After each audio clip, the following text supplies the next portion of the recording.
नमस्कार। Bharat Pakistan cease fire को लेकर चौधरी बनने वाले ट्रंप अब क्यों पलट गए? जो ट्रंप एप्पल को भारत में मैन्युफैक्चरिंग प्लांट लगाने से मना कर रहे थे, अब उसी एप्पल ने कैसे उन्हें तगड़ा झटका दिया है? आखिर भारत ने कैसे पलटा पूरा गैप? और पाकिस्तान का सपोर्ट करने वाले तुर्की की भारत ने कैसे निकाल दी हेकड़ी? आखिर भारत के बड़े एक्शन से कैसे तुर्की में मचा हड़कंप? दरअसल भारत पाकिस्तान की लड़ाई में चौधरी बनकर सामने आए ट्रंप इन दिनों कुछ ज्यादा ही कंफ्यूज वाली स्थिति में दिखाई दे रहे हैं। उन्हें खुद ही समझ नहीं आ रहा है कि वो कहना और करना क्या चाहते हैं। कभी वो सीज फायर को लेकर सुर्खियां बटोरने की कोशिश करते हैं, तो कभी भारत से व्यापार को लेकर गलत बयानी करते हैं, लेकिन कुछ घंटे बाद ही पलट भी जाते हैं। दरअसल भारत और पाकिस्तान के बीच 10 मई को युद्ध विराम का ऐलान हुआ। अमेरिकी राष्ट्रपति डोनाल्ड ट्रंप ने इसका क्रेडिट खुद को दिया था। उन्होंने बताया था कि भारत और पाकिस्तान के बीच सीज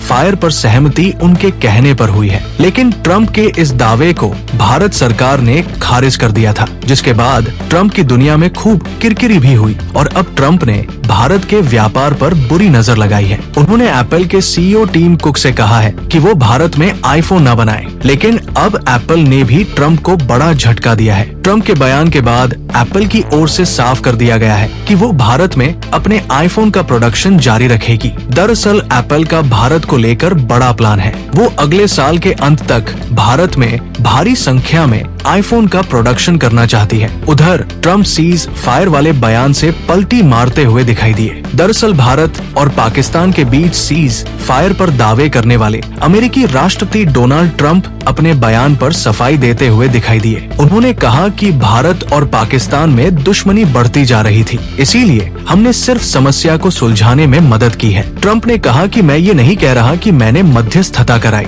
मैंने समस्या सुलझाने में मदद की। अब आप समझ सकते हैं कि ट्रंप कैसे पलटी मार नेता है, और ये भी सच सामने आ गया कि भारत के एक्शन से घबराकर खुद ही पाकिस्तान ने कैसे सीज फायर की गुहार लगाई थी। तो वही पाकिस्तान का खुलकर सपोर्ट करने वाला तुर्की अब बुरी तरह फंस गया है, क्योंकि तुर्की पर भारत में ताबड़तोड़ एक्शन हो रहे हैं, जहां उसके खिलाफ बॉयकॉट का अभियान तेज हो गया है, जिसका असर भी देखने को मिल रहा है। तो इसी बीच केंद्र सरकार ने तुर्की की कंपनी सेल्वी एयरपोर्ट सर्विस को लेकर एक बड़ा फैसला लिया है। सरकार ने सेल्वी कंपनी की सिक्योरिटी क्लियरेंस रद्द कर दी है। ये कंपनी मुंबई एयरपोर्ट पर ग्राउंड हैंडलिंग का काम करती है। इसका मतलब ये है कि हवाई अड्डे पर यात्रियों की मदद करना, सामान का ध्यान रखना और विमानों के संचालन में मदद करना जैसे काम ये कंपनी करती है। आइए अब आपको बताते हैं कि भारत ने तुर्की पर अब तक कौन कौन से बड़े प्रहार किए हैं, जिससे हड़कंप मचा हुआ है। पहला प्रहार पर्यटन पर किया गया। तुर्की जाने वाली फ्लाइट्स और होटलों की बुकिंग कैंसिल की जा रही है, जिससे उसकी जीडीपी को बड़ा झटका लगना शुरू हो गया है। तो वह तुर्की को दूसरा झटका ये लगा है कि कारोबारियों ने तुर्की के सामान को बेचने से इनकार करते हुए